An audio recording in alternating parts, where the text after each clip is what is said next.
Halo, Assalamualaikum warahmatullahi wabarakatuh. Salam sejahtera untuk kita semua. Bertemu lagi dengan Ibu ya. Apa kabarnya kalian anak-anakku sekalian? Semoga selalu dalam keadaan sehat ya. Dan jangan lupa selalu tetap semangat dalam belajar. Oke, untuk pertemuan kali ini Ibu akan membahas tentang fabel. Disimak baik-baik ya. Mengapresiasi dan mengkreasikan fabel. Oke, sebelum Ibu memberikan materi, ada yang tahu apa itu fabel?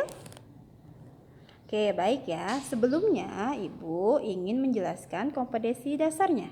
Yang pertama ada 3.11. Kompetensi dasarnya adalah mengidentifikasi informasi tentang fabel atau legenda daerah setempat yang dibaca dan didengar. Indikatornya ada 2. Yang pertama, menyimpulkan ciri atau unsur cerita fabel pada teks yang dibaca atau didengar.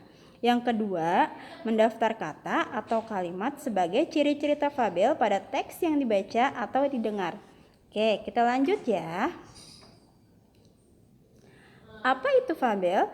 Ada yang tahu? Sudah tahu dong. Dalam materi sebelumnya kita sudah pernah membahas fabel. Tapi lebih diingatkan lagi, Ibu ingin membahasnya kembali ya.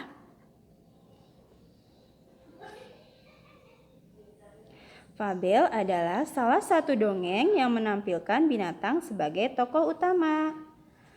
Tokoh tersebut dapat berpikir, berperan, berperasaan, berbicara, bersikap, dan berinteraksi seperti manusia. Fabel bersifat didaktis untuk mendidik. Fabel digunakan sebagai kiasan kehidupan manusia dan untuk mendidik masyarakat. Ada ciri-ciri fabel. Yang pertama adalah tokoh utamanya binatang. Yang kedua, ada alur ceritanya sederhana. Yang ketiga, cerita singkat dan bergerak cepat. Yang keempat, karakter tokoh tidak diuraikan secara terperinci. Yang kelima, gaya penceritaan secara lisan. Yang keenam, pesan atau tema kadang-kadang dituliskan dalam cerita. Yang ketujuh, ada pendahuluan sangat singkat dan langsung. Oke, next ya. Ada struktur teks cerita fabel. Yang pertama judul. Yang kedua ada orientasi. Yang ketiga ada komplikasi. Yang keempat ada klimaks. Yang kelima ada resolusi. Dan yang keenam ada koda. Oke, mari kita cermati cerita fabel berikut yang berjudul Kupu-kupu Berhati Mulia.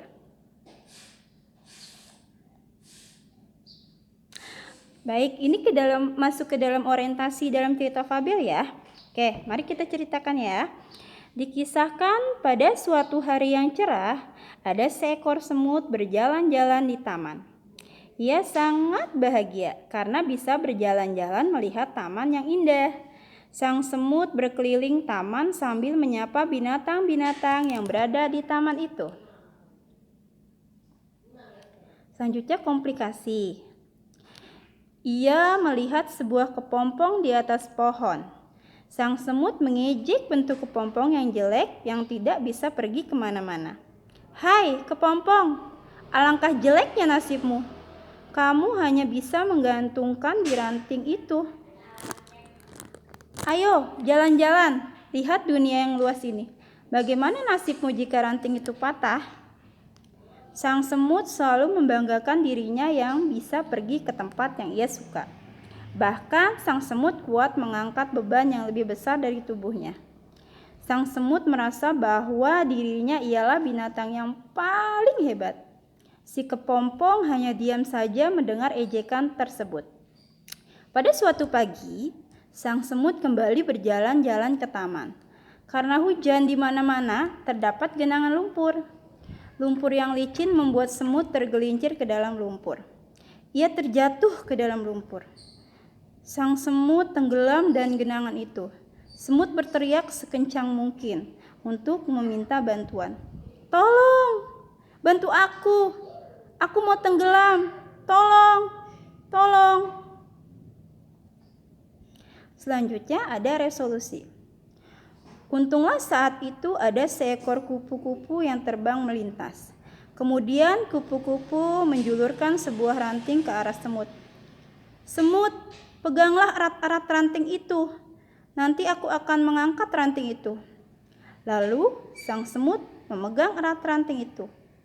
Si kupu-kupu mengangkat ranting itu dan menurunkannya di tempat yang aman. Kemudian sang semut berterima kasih kepada kupu-kupu karena kupu-kupu telah menyelamatkan nyawanya.